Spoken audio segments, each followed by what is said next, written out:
Okay, so I've got everything set out for you.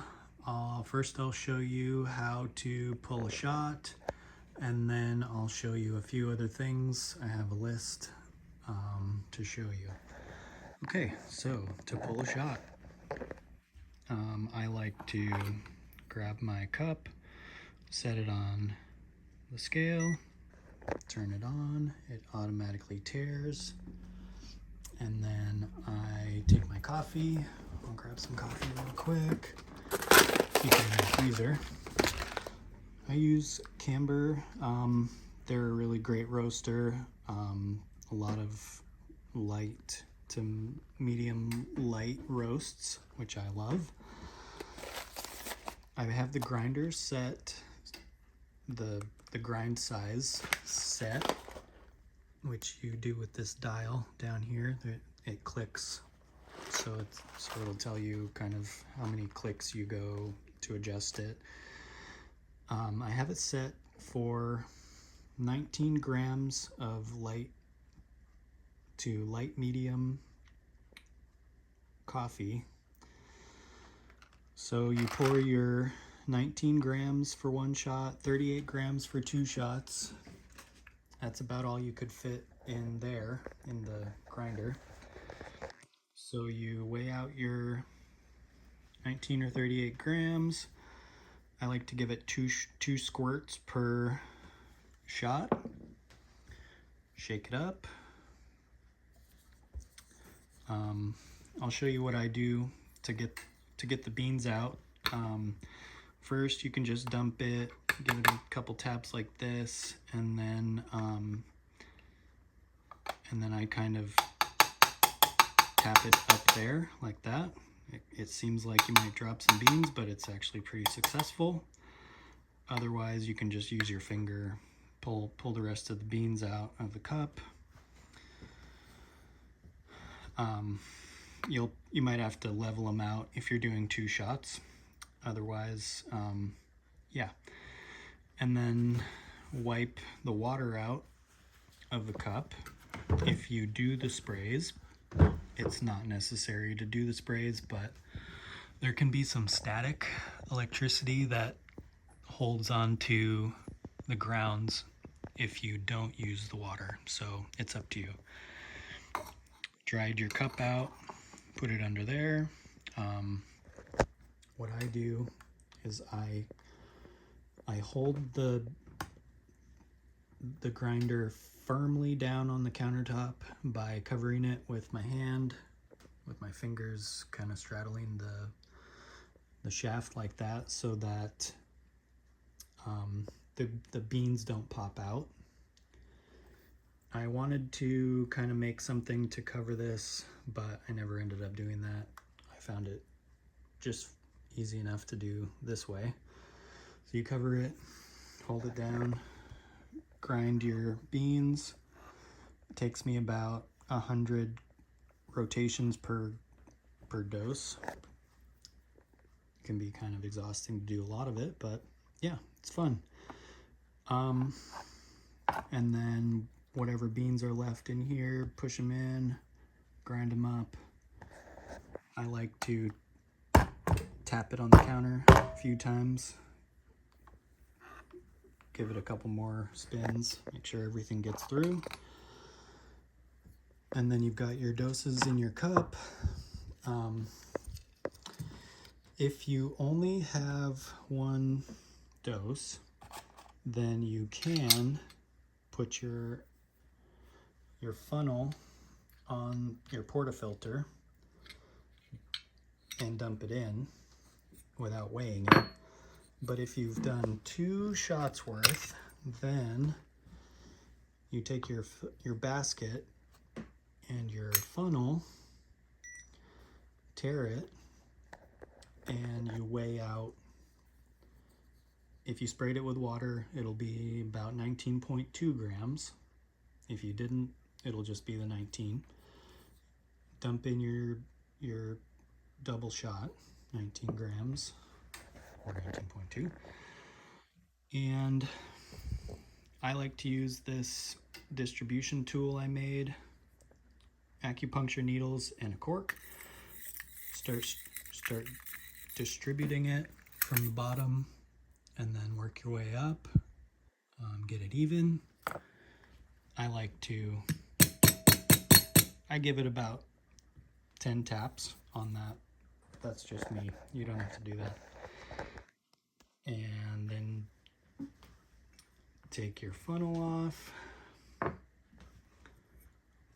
Put your basket in the portafilter. Tamp it. There's a little bit of wiggle room with your tamper, which is a good thing because if it fits too tightly in there, it can create a vacuum and break your puck. So I'll tamp it, and then there will be grounds build up around the edge. I tap those down. I like to tap it in 4 different spots. Knock those down and then tamp it again just to get all the grounds tamped. And then you come to your machine. You're going to want to purge some of the water. Some steam pressure can build up, which can mess with your shot timing. So I like to purge enough so that there's no more steam.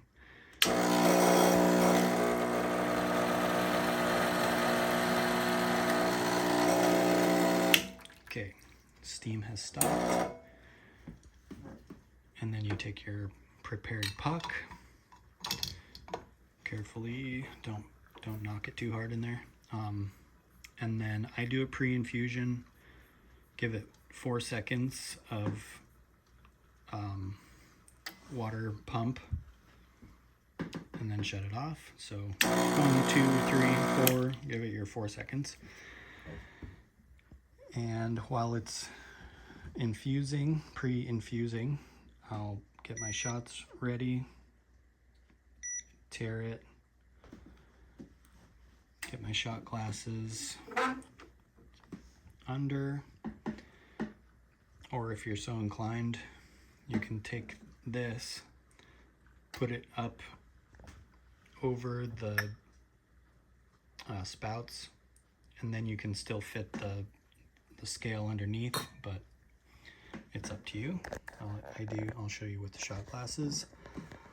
And then after it's pre-infused, 15 to 20 seconds, I like to, at the same time, I'll start the timer and the pump for pulling your shots. Start that at the same time so you can keep track of how long it takes to get your ratio, your desired ratio of grounds to espresso. And I do a 1-to-2 ratio, so 19 grams espresso, or 19 grams of coffee to 38 grams of espresso. So you'll run the pump as long as it takes, hopefully around, depending on, once you get good, you'll figure out if you want to do shorter shots or longer shots. More water, less water, you'll get good at figuring out what you like for your taste. So then once you get your 38 grams is what I shoot for, shut your pump off, stop your timer, and your shots are ready. And pull those out, set them aside. You can make your drink right away, or I like to just set them aside and deal with my puck. So you're gonna have a spent puck in your basket. And the nice thing about this basket, I just bought this basket maybe 4 months ago. All you gotta do is turn it upside down over your garbage or your wherever receptacle, and I just shake it really hard. Just give it a hard shake, and 9 times out of 10 the puck plops nicely out into your garbage. And then wipe your basket out. I like to just wipe the basket out and use my rag to, it's going to be really hot, so I use my rag to pull the basket out after I've wiped it. Set it aside, or you can rinse it out with like this. You're going to want to, after you're done pulling your shot, purge. It cleans out some of the grounds out of the group head, and you clean out your portafilter. So purge that, get it nice and clean looking. So that's that. Your shots are there.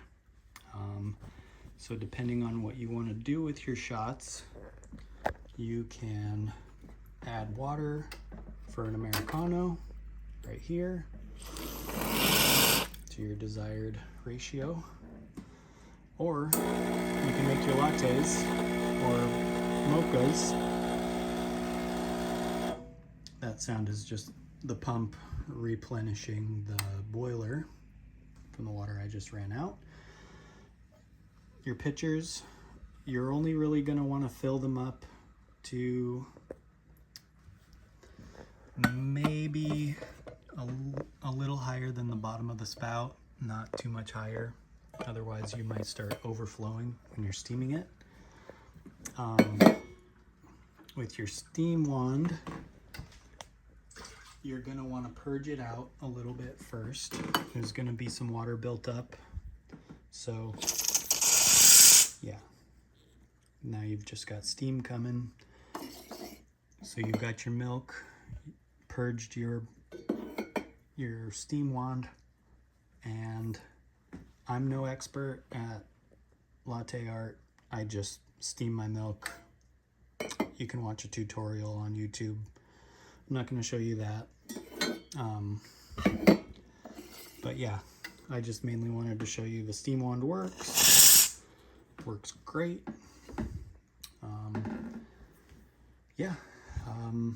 So those are your basic functions for making your drinks. And the next thing on the list to show you is the water tank. So I kind of had a nightmare when I first bought this machine. I couldn't figure out why it wasn't working. I replaced a computer thinking that was the problem, and that didn't fix it. The problem was I was using reverse osmosis water, and that doesn't transmit electricity. So these screws are transmitting electricity through your water as a gauge to tell you whether you have water in your tank or not. If you don't have water up to those screws, it's gonna shut off as a safety feature.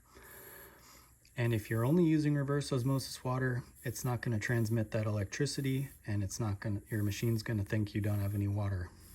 So what you have to do is I mix a gallon at a time of reverse osmosis water. You can buy it at Whole Foods or the co-op, wherever you can get reverse osmosis water, or buy distilled water by the gallon.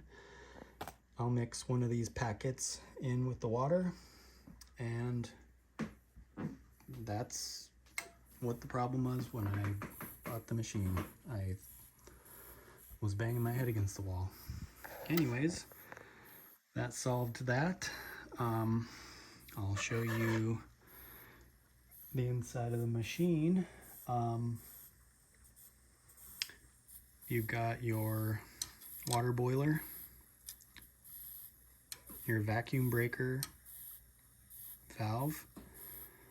These are your probes that tell you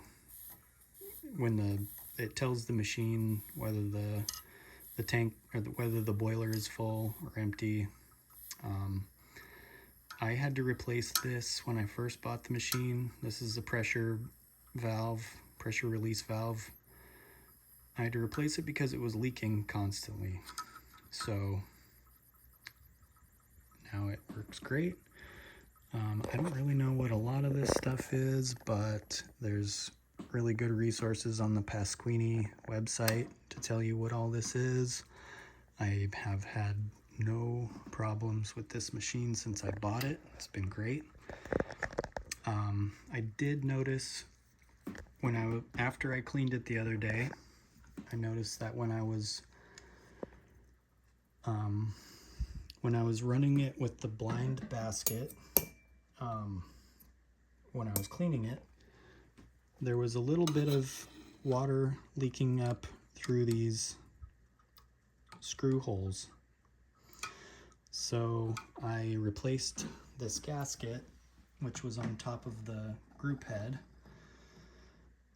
It gets a little flat from the heat and pressure, so I replaced that. It's no longer leaking. It wasn't a big deal. It was barely leaking, but I figured it's easy enough to replace. So I swapped that out, and then the last thing I want to show you is this is the blind basket. It's used for cleaning the machine. You can I've been using these tablets. You put one of these tablets in the blind basket, and then you put your portafilter on, and then you let it build up pressure. Once it gets quiet, you release it, and then there's your, I don't exactly know what that's called, but your three-way solenoid inside releases the pressure out through here, and when you're cleaning it, it'll be all foamy. You'll do that a few times, probably around 5 times, 6 times, until it's no longer foamy. And that'll clean out, you'll want to do that maybe once a week. That'll clean out your shower head up in there. Just a reminder, everything on the front of this machine is very hot when you've got it on, so be very careful. And then, yeah, see, you've got nice clean water in your blind basket. It's yeah, it's all ready for you. So if you've got any questions, feel free to ask. Otherwise, I look forward to hearing from you. Oh, and by the way, I will send this tool with the machine so that you'll have it when you eventually want to take the group head off for cleaning or replacing a gasket. Yeah. Yeah, look forward to hearing from you. Have a good day.